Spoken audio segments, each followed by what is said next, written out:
Stagflation is a situation where economic growth is slow, inflation is high, and employment is usually weak. The worst of both worlds. The term stagflation is a portmanteau of stagnation and inflation.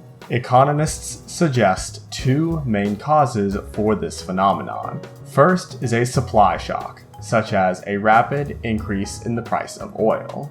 Second is growing the money supply too quickly through economic intervention. Let's hope both of these never occur at the same time again.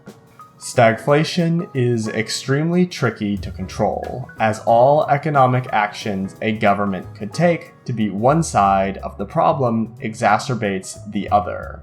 Trying to fight inflation involves slowing down the economy, worsening stagnation, whereas trying to revive slow economic growth will almost always result in worse inflation. It's a classic trap between a rock and a hard place. However, Federal Reserve Chairman Paul Volcker is credited with partially defeating American stagflation in the 1980s by raising interest rates to historic double-digit highs. These steep interest rates stopped the inflationary side, but caused the economy to dip into a recession for years.